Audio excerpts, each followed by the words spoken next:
Okay, day one. It is day one of Plein and I had very high expectations. I was imagining, a beautiful sunny day and I would be out for 2 hours enjoying the weather and painting. And I woke up and it has been raining off and on all day. It is freezing and I came out with all of my drawing stuff and I forgot my sketchbook, which, isn't a big deal because I'm at home and I can just go inside, but it just goes to show you my brain is just not working today. I have kitten brain.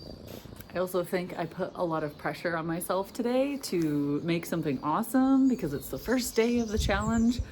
And that's never good. Like I just need to play. I just need to get into it and just start. So I'm thinking I may just scribble on a couple pages and see what happens. Go from there. Either way, I'm gonna have to be quick because it is very cold out. Okay, I went in and I got my sketchbook. I just feel like it's important to mention these types of things because a lot of people probably look at my videos or my thought process and my sketchbooks and everything and just think I always have it figured out and I'm always ready. I'm always on my A game. But regardless of anybody's skill level, everybody is going to struggle sometimes and everyone is not going to be in the perfect mood all the time to paint.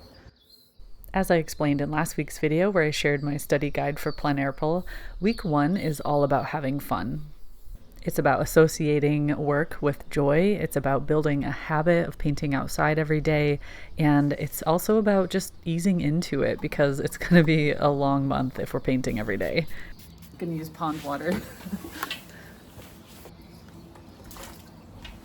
I think I'm going to focus just on taking color notes because these flowers are so tiny and every little spot on the flower changes color and it's just very overwhelming and the red really messes with my eyes. So in the past couple of years, and I've done Plein Air Pull, I've done these flowers a few times and I have always struggled with the colors. So I think if I start with a page of color notes like color of the bark, color of the leaves in bright, in highlight and in shadow, color of the flower petals, backlit, frontlit, toplit, underlit, all of the different lit.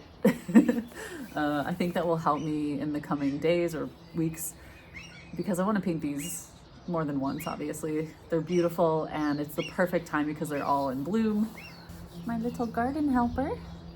Whenever I'm in serious study mode, I do color notes, and it's as simple as sitting down, picking a spot in front of you, like honing in on a single spot, like a leaf or a petal or trees in the distance, and color mixing what you see. So you're trying to match the exact color you see in a specific area, make little notes about what colors you mixed, maybe even the order you layered the colors in. You can cater your color notes to whatever helps you. When I look back at these pages, I'm reminded what I like and what I don't like, or in the moment, what was working in that specific lighting. It's just a really good exercise for warming up as well, and you can do this in a matter of a few minutes. So it's also great if you don't have a ton of time to devote to painting like a full landscape scene. I find it very relaxing. It's low pressure, and you learn a ton when you do this in all sorts of different lighting situations. As you'll see in this video, in terms of subject matter for week 1, I have kind of been bouncing all over the place. I just go with what inspires me in the moment. And it's actually been a really busy week. So pretty much every day I've only had maximum 20 minutes to devote to painting. A lot of times I'm painting between errands. And because we've had extremely horrible weather this week, just raining nonstop and driving winds and almost snowing a couple days, I've painted from inside the car almost every day. It's actually a wonderful experience to paint inside the car. You can listen to a podcast, you can have your heated seats. It's your little metal chariot protecting you from the weather, allowing you to do something you love, even for a few minutes in between errands. And so I found myself keeping my supplies in the car all week, and that really helped.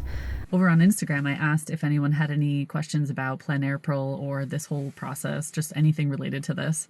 And quite a few people asked, how do you fit time every single day to do something like this? Plein Air Pull in particular, but painting or drawing, whatever. And I completely understand. I used to work 3 jobs. I used to have so many things going on. My days were jam-packed. And as I started transitioning into photography and now art, like everything changed. I stopped saying yes to everything, yes to all the obligations I used to say yes to. And I started carving out time little by little for myself and for my art. And I know that's not possible for everyone. Everyone has their own circumstances. But what it comes down to is making a choice, whether it's just 5 or 10 minutes a day. Maybe it's right before bed, you just sit down with your sketchbook. Maybe you can't do it outside every day, but that's okay. I think in general, just making time for yourself, doing something you love. And if that's art, you just have to find time for it, or make time, I like to say. It's very easy not to do it. That's the easiest option. But if you enjoy it, you just have to make time for it. The same with reading books, learning a language, learning a musical instrument, dancing, anything you enjoy doing, you have to make time for it because it's much easier not to. Pulling over on the side of the road like this, no matter what the view is, it kind of forces me to sit in one spot and just choose a view. It takes away all the guesswork. There's a lot of things around me I could paint actually, but this view with the misty hills caught my eye, and all I need to do is spend a little time playing with mixes, try a couple different options. Then the next time I have more time to go out and paint a similar type view, I will be one step closer to making it the way I want it to be. So even if you're just doing little tiny sketches like this, it is extremely valuable.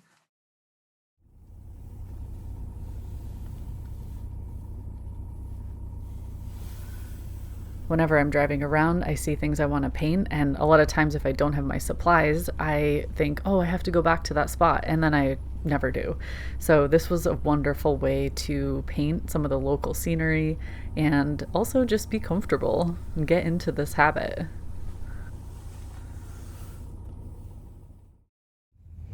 So I came over to Cullen today to check out one of the buildings to potentially host a workshop, and met with a really nice woman who let me tour the building.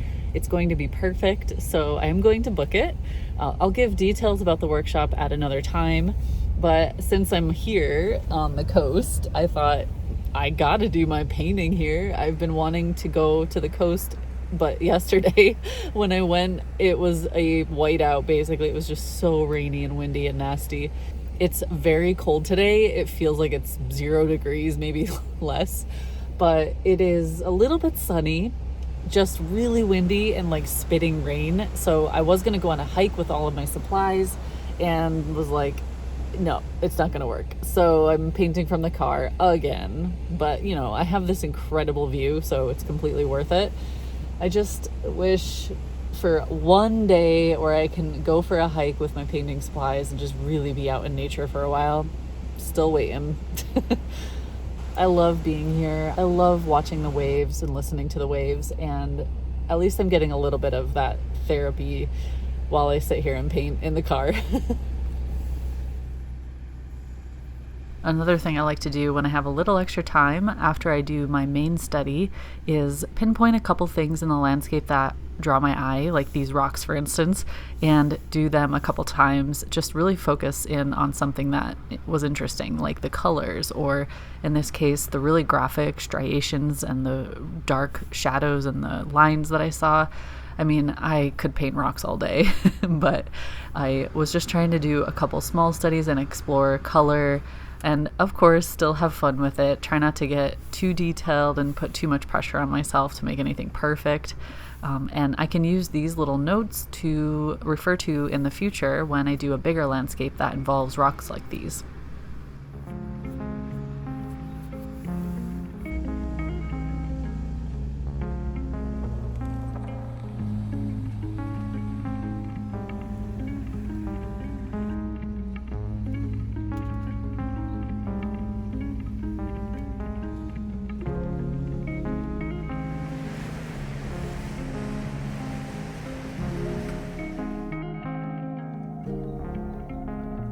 Sometimes it also helps to paint these little step-by-step guides for yourself. So if there's something you're really trying to study and focus on, paint it multiple times, but each time you add a bit more. So the first one is just a drawing, and then it's the base layer, and then the final one is all the extra bark and textures and colors.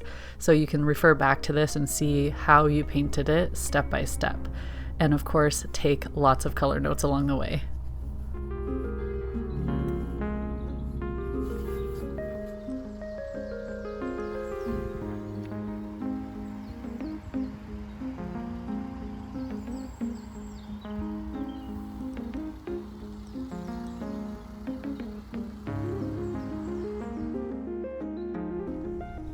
In order to get this video out on time, I haven't done today's painting yet, so I'll have to include that in next week's recap.